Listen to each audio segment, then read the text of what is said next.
I never thought 38 years in military intelligence would prepare me for this. Standing in the security room of my own Montana ranch at 3 in the morning, watching my son-in-law crack open my gun safe while my daughter kept watch at the door. The safe that held not just my collection, but the access codes to my entire $9 million retirement portfolio. I had cut my consulting trip to Dubai short by 6 days, landed in Billings 8 hours ago, and drove the 2 hours home without telling anyone. Something about my daughter's last phone call hadn't sat right. The way she'd asked about my return date 3 times. The tension in her voice when I mentioned Patricia's medication refills. Patricia, my wife of 42 years. The woman who'd followed me through 15 military postings, raised our daughter alone during my deployments, and built our dream ranch with her own 2 hands while I was saving it all for retirement. I'd left her here 3 weeks ago, strong and sharp as ever, managing the ranch hands and planning our anniversary trip to Scotland. The daughter I'd called from the airport yesterday told me Mom was sleeping a lot. Probably just tired from the altitude, she'd said. The ranch sits at 6,800 feet, but Patricia grew up in Aspen at 8,000 feet. Altitude never touched her. I parked my truck a mile down the access road and hiked in through the north pasture, the one that borders the national forest. 38 years of covert operations teach you how to approach your own home like it's hostile territory. The motion sensors along the main drive stayed dark. Every light in the main house was off except one. The gun room, the room where I keep my father's collection, and, more importantly, the biometric safe that contains every password, every account number, every piece of documentation for the fortune I'd built consulting for defense contractors after retirement. I came through the mudroom, heard voices from the security office, male and female. My son-in-law Marcus and my daughter Jennifer, married 8 years. He'd been a pharmaceutical sales rep when they met. Charming and ambitious. Got laid off 2 years ago. Been looking for the right opportunity ever since. Living off Jennifer's teaching salary and, I suspected, our generosity. The man who'd asked me 4 times in the last year about updating the estate planning. The man who'd volunteered to help Mom with her medications when I left for Dubai. I pulled up the security app on my phone. The cameras I'd installed 6 months ago, the ones only Patricia and I knew about. The real system, not the obvious one Marcus was currently trying to disable. I watched him on my screen, using some kind of electronic bypass on the gun safe. Watched Jennifer at the door with her phone, presumably tracking the motion sensors I'd deliberately left active on the main drive to make them feel safe. "It's 3 a.m., Jennifer whispered. "We're clear." "Almost there," Marcus muttered. "Your father's paranoid about security, but this model has a known vulnerability. I've been researching it for months. What about Mom? She's good for another 6 hours." I gave her the double dose at dinner. My blood went cold. Double dose. I pulled up the camera feed from our bedroom. Patricia lay motionless in our bed, too still, not sleeping, sedated. I zoomed in. Her breathing was shallow. On the nightstand, I could see her pill organizer, but also 3 prescription bottles I didn't recognize. I opened my secure folder, the one where I photograph everything important. There were the photos I'd taken of Patricia's medications before I left. Blood pressure, cholesterol, vitamin D, nothing that should make her sleep 18 hours a day. I compared them to what I could see on the nightstand, now through the camera. Different bottles, different labels, same pharmacy, but prescriptions I'd never authorized. The gun safe beeped. Marcus had cracked it. Yes. He reached inside, pulling out not my father's hunting rifles, but the document case. The fireproof case containing the master password list, the account access codes, the cryptocurrency keys. Everything. "This is it, Jen. This is everything we need." Jennifer moved closer, and I could see her face clearly now on my phone screen. My daughter, the girl I'd taught to ride horses, helped through grad school, walked down the aisle. She looked excited, not conflicted, not guilty, excited. "How much is the crypto worth now?" she asked. "Last I checked, around 4 million, plus the investment accounts, the ranch equity. We're looking at minimum 9 million, probably closer to 10 with the life insurance. And the policy? Active. Dad's the sole policy owner. You're the primary beneficiary. But here's the thing." Marcus opened the document case, started photographing pages with his phone. With power of attorney and these access codes, we don't need to wait for an accident. We can start moving assets now. Small amounts, nothing that triggers alerts. By the time he notices, we'll have enough offshore to disappear. What about Mom? What about her? Marcus didn't look up from photographing documents. The doctors think it's early dementia. No one questions increased medication for a dementia patient. She doesn't have dementia, Marcus. You told me it was just anxiety medication. It is anxiety medication. Very strong anxiety medication. Mixed with her blood pressure meds, it creates cognitive impairment that looks exactly like early Alzheimer's. I learned that from a symposium when I was still in pharma.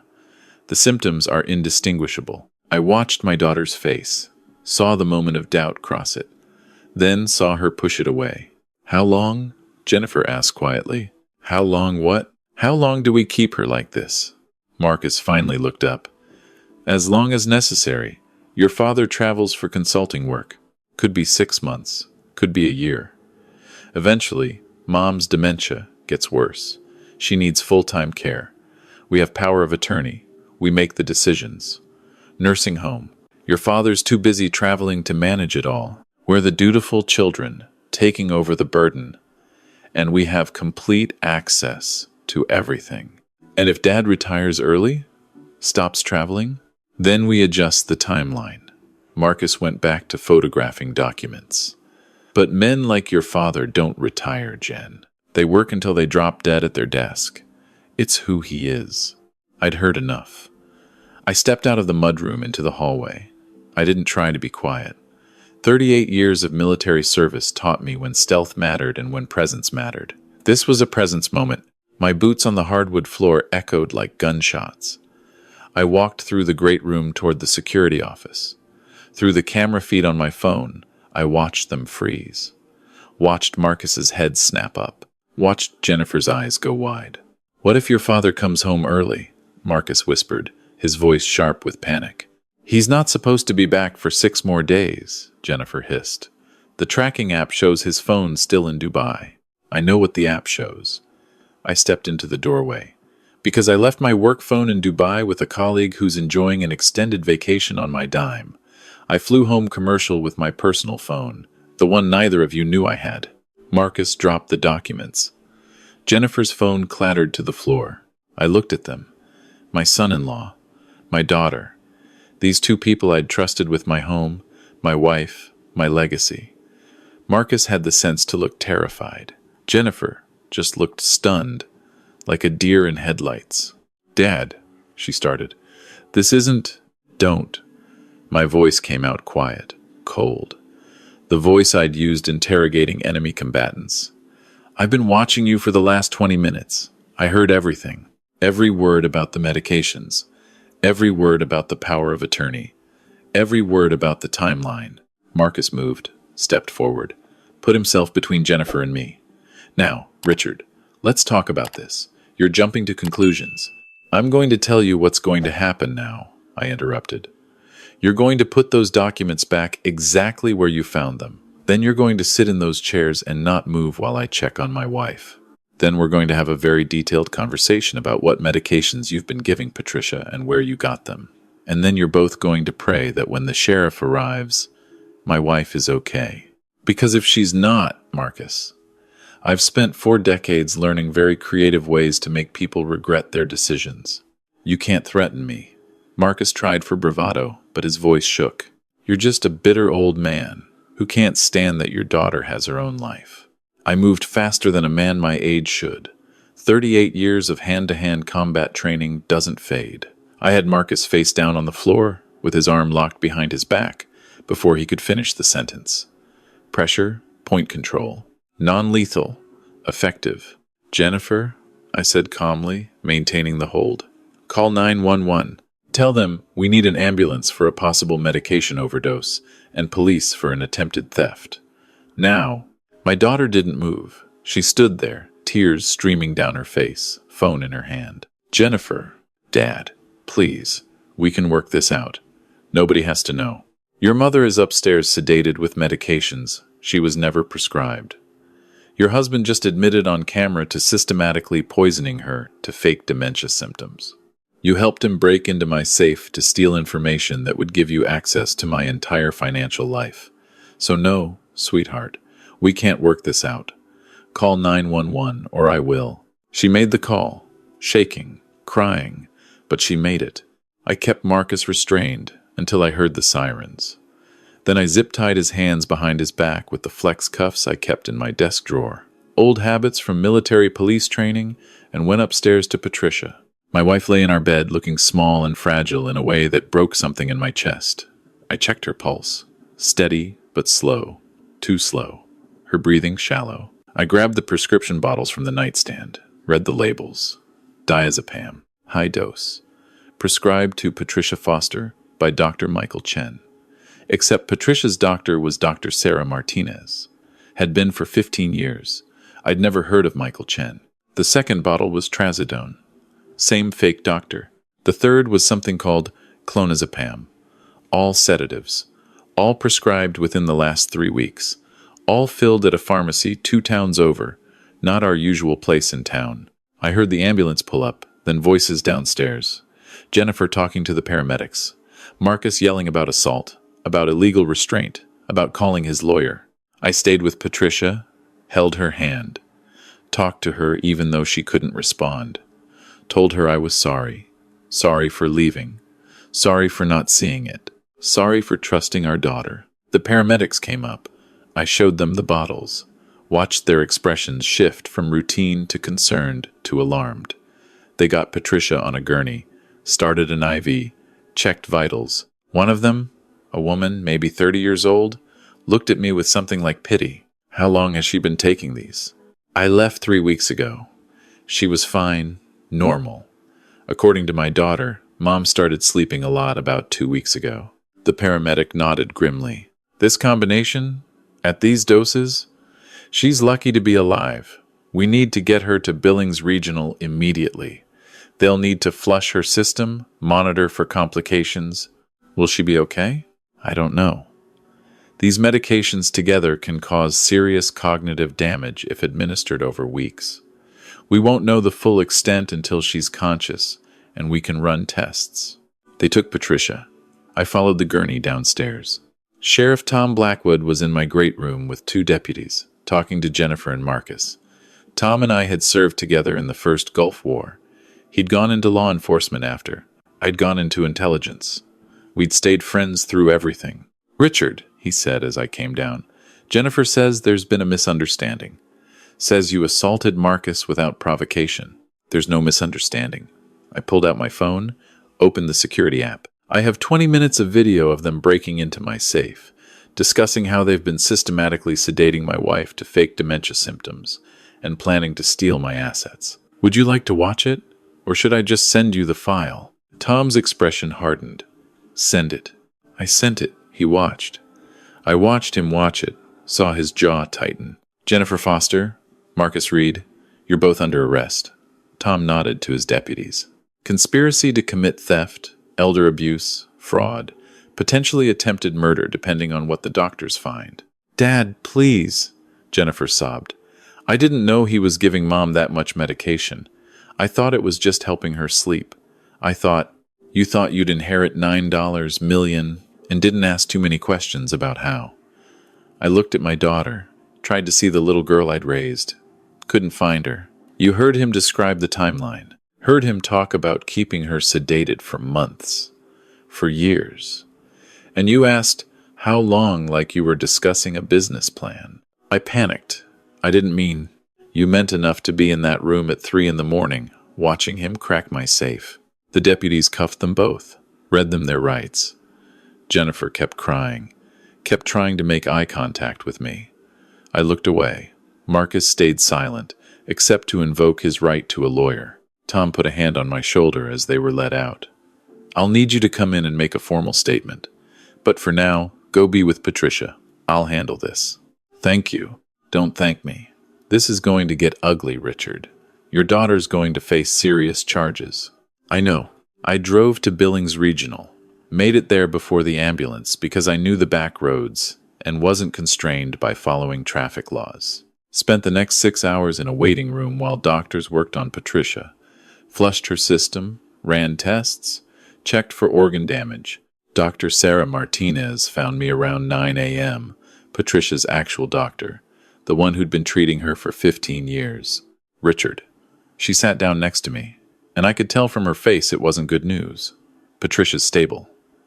We've cleared most of the medications from her system. But Richard, she's been taking extremely high doses of powerful sedatives for at least 2 weeks, possibly 3. The combination could have killed her. The fact that it didn't is lucky, but there's likely some damage. What kind of damage? Cognitive, memory. We won't know the full extent until she's fully conscious, and we can do a complete neurological workup. But I need you to prepare for the possibility that Patricia might not be the same woman you left 3 weeks ago. I thought about Patricia.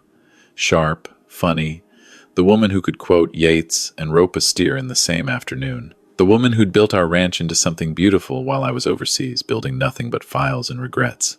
When can I see her? She's in recovery now. Give it another hour.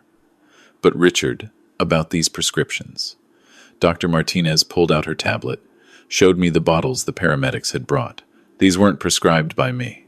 This doctor, Michael Chen, doesn't exist in any medical database I can access.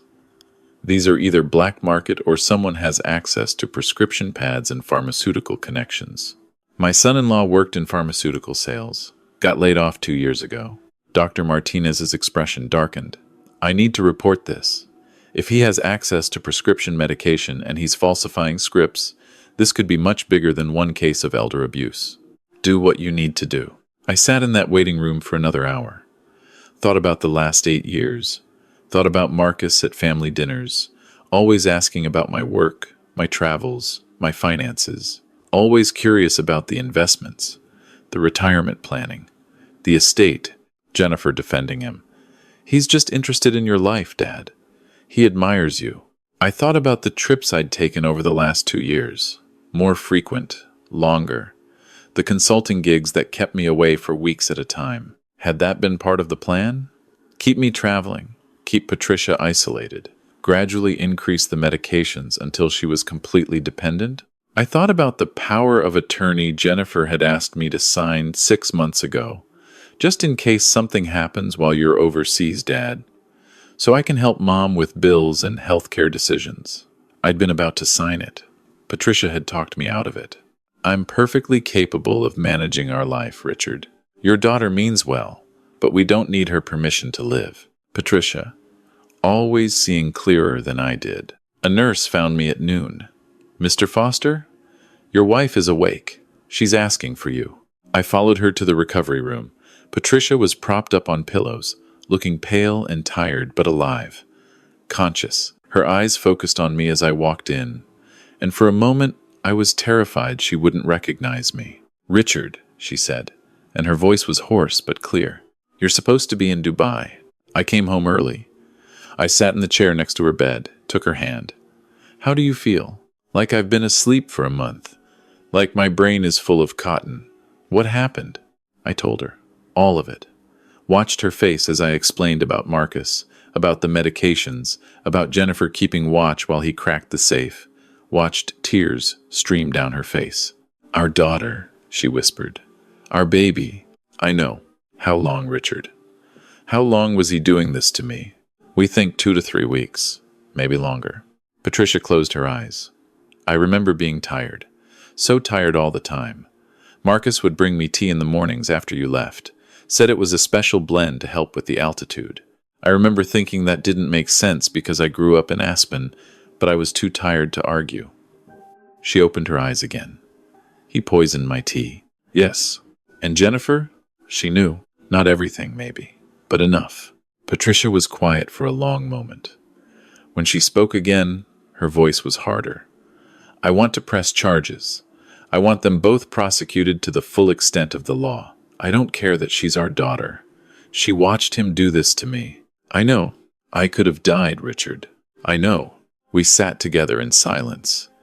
The woman I'd loved for 42 years and I, holding hands in a hospital room, our daughter in jail, our family shattered. Dr. Martinez came in later that afternoon with test results. The cognitive damage wasn't permanent, but Patricia would need weeks of recovery, possible short-term memory issues, possible balance problems, therapy, time. The legal process moved faster than I expected. Sheriff Tom had the video evidence, had the fake prescriptions, had Marcus's pharmaceutical background and connections. The DA charged them with conspiracy to commit theft, elder abuse, fraud, and attempted murder. Jennifer's lawyer tried to argue she'd been manipulated by Marcus, that she didn't understand the full scope of his plan. Then the DA showed the video where Jennifer explicitly asked, "How long do we keep her like this?" And that defense collapsed. Marcus took a plea deal, 15 years. Testified against Jennifer in exchange for avoiding the full 25 he was facing. His testimony revealed more than I wanted to know. How he'd been planning this for 3 years. How he'd researched my finances, my travel schedule, Patricia's health records. How he'd cultivated relationships with former colleagues from his pharma days who could provide medication without questions. How he'd tested the drug combinations on himself first to understand the effects. Jennifer went to trial. I sat in that courtroom every day. Patricia sat next to me when she was strong enough. Watched our daughter try to minimize her role. Try to paint herself as a victim of Marcus's manipulation. The jury didn't buy it. Found her guilty on all counts. The judge sentenced her to 8 years. Your daughter knew exactly what was happening to her mother, the judge said during sentencing. She had multiple opportunities to stop it, to get help, to show mercy. She chose greed instead. This court cannot show leniency to someone who participated in the systematic abuse of her own mother. Jennifer looked at me as they led her away. I looked back, didn't say anything. There was nothing left to say. Patricia recovered slowly. The cognitive issues faded over months. The memory problems lingered. She couldn't remember some of those 3 weeks. Probably better that way. We sold the Montana ranch. Too many bad memories. Moved to a smaller place in Wyoming, closer to town, closer to medical care. Started over at 64 and 66 years old. The financial damage was minimal. They hadn't had time to transfer any assets. We changed every password, every account number, every security protocol. Moved the cryptocurrency to cold storage. Updated the estate plan with a lawyer who didn't know Jennifer existed. People ask me sometimes if I think Jennifer was really guilty or if Marcus manipulated her. I tell them about the video, about her standing watch while he cracked the safe, about her asking how long like she was discussing vacation plans. I tell them she had a phone in her hand, could have called for help, called me, called anyone. She didn't. They ask if I've forgiven her. I don't answer that. Forgiveness is complicated when it's your daughter. When she helped poison her own mother, when she stood by and watched and calculated how much money it was worth. Patricia has forgiven her, in a way. Says Jennifer was weak, not evil. Says Marcus preyed on that weakness. Says we failed her, somehow. Made her feel like money was more important than family. I disagree. We loved her, provided for her, taught her right and wrong. She chose wrong. Adults make choices. My daughter made hers. The cryptocurrency Marcus photographed? I donated most of it to organizations that fight elder abuse. Kept enough for Patricia and me to live comfortably. We don't need $9 million. Never did. We just needed each other, our health, and our dignity. We lost one child, but kept those 3 things. Jennifer writes from prison sometimes. Letters asking for money for the commissary, asking if we'll visit, asking if we can get her sentence reduced. Patricia answers sometimes, sends a little money. Not much. I don't respond. Maybe I will someday. Maybe I won't. Some betrayals cut so deep that time doesn't heal them. It just makes them easier to live with. I think about that night often, about coming home early, about the strange feeling I had about Jennifer's phone call, about the instinct that told me something was wrong. 38 years in intelligence taught me to trust those instincts. They saved my life overseas. They saved Patricia's life here at home. I think about what would have happened if I'd stayed in Dubai the full 3 weeks. If I'd come home to find Patricia in full dementia, unable to recognize me, Marcus and Jennifer, with power of attorney and full access to everything we'd built. Would I have seen through it? Would I have questioned it? Or would I have believed, like everyone else, that my strong, sharp wife had simply succumbed to early Alzheimer's? I'll never know. Some alternate timeline exists where that happened, where Marcus and Jennifer succeeded, where Patricia spent years in a nursing home, sedated and confused, while they drained our accounts and lived the life they thought they deserved. That timeline is a nightmare I'm grateful we avoided. The ranch in Wyoming is smaller, simpler. We have 2 horses instead of 20, a garden instead of a working ranch. Patricia's memory is mostly back. She still gets tired sometimes, still has moments where she forgets what she was saying or where she put her keys. The doctors can't say for sure if that's from the medications or just normal aging. Doesn't matter. She's alive. She's here. We're together. Some nights I wake up at 3 in the morning. That same time I stood in my security room watching my daughter help her husband plan our destruction. I go downstairs, make coffee, sit on the porch, and think about trust, about how we spend our lives building relationships, raising children, creating families, and it can all crumble in a moment. One phone call, one strange feeling, one decision to come home early instead of staying away. People say I'm lucky. I say I'm prepared. 38 years of military intelligence taught me that luck is just preparation meeting opportunity. I prepared by installing security cameras, by keeping a separate phone, by trusting my instincts when something felt wrong. The opportunity to save Patricia came because I acted on that preparation. I'm 70 years old now. Patricia is 68. We have maybe 20 good years left if we're lucky. We plan to spend them together, quietly, away from drama and betrayal and children who value money more than family. We have no grandchildren. Jennifer never had kids, thank God. At least we were spared watching them grow up visiting their mother in prison. The story could end there. Bitter old man and his wife, hiding in Wyoming, cutting off their only child. But that's not quite true. We're not hiding. We're living. Every morning I wake up next to Patricia is a morning Jennifer's plan didn't succeed. Every dinner we eat together is a small victory. Every sunset we watch from the porch is proof that greed doesn't always win. I learned a lot in 38 years of military service. Learned about strategy and tactics and reading enemy intentions. But the most important lesson came after I retired, standing in my own home at 3 in the morning, watching my family betray me. The lesson is this: trust your instincts, verify everything, and never assume that blood is thicker than greed. Jennifer gets out in 3 more years, Marcus in 12. I don't know what happens then, if she'll try to contact us, if she'll apologize, if she'll have learned anything. I don't spend much time thinking about it. I'm too busy living the life she tried to steal, appreciating the wife she tried to destroy, and being grateful for the instinct that brought me home 6 days early to stop her. That's the real ending. Not justice or revenge or reconciliation. Just 2 old people who survived their daughter's greed and decided that survival was enough.